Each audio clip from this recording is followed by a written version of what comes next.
But wait, there's more. Matapos mabuking ang umano'y pangingikil ni PGMN founder Franco Mabanta kay Congressman Martin Romualdez, tila may iba pa raw na opisyal ang posibleng biktima ng pamba-blackmail.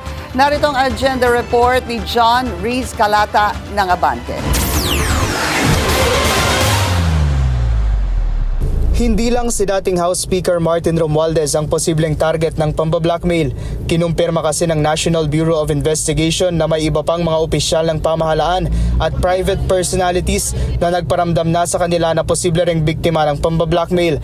Kasunod ito ng pagkakaaresto ng PGMN founder na si Franco Mabanta at ilang pang mga kasamahan nito dahil sa pangingikil umano kay Romualdez sa halagang 350 million pesos para raw hindi ilabas ang isang video na nagdadawit umano sa dating leader ng Kamara sa maanumalyang flood control scandal. Gayunman, tumanggi si NBI Director Melvin Matibag na idetalye kung sino-sino na ang lumapit na opisyal ng pamahalaan sa kanila. Wala naman diretsyong nagsabi na na-blackmail sila, but from the looks of it, parang yun yung gustong direction. Either yung sa kalaban nila sa politika, doon kumampi kasi may ganun na pag-uusap, or sila mismo, hindi sila pumayag, pumunta roon. Yeah, malaking bagay po to. After we open yung kanila mga gadgets, we will see it. Ayon sa NBI Director, nag-apply na sila ng cyber warrant ngayong araw para mabuksan ang gadgets ni Mabanta para malaman kung may iba pang tinakot o kinikila ng PGMN bukod kay Romualdez.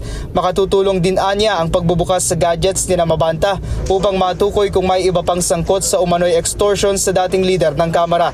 Samantala, dahil sa kaso ni Mabanta, isinusulong na rin ng NBI sa Kongreso ang pag-regulate sa social media sa aspeto ng journalism. Immediate po yun. We already instructed our people to prepare a draft bill on this one, and they've been talking to some of the members of the House of Representatives para po maitulak itong batas na to. This is for your protection. Protection of the real mass media. Hindi po para gamitin na ito. Nilinaw ni Matibag na ang pagsusulong sa panukala ay hindi upang bawasan o pagbawalan ng ilang media outfits, kundi upang magkaroon ng sapat na panuntunan para sa mga ito. Para sa agenda, John Riz Calata, Abante.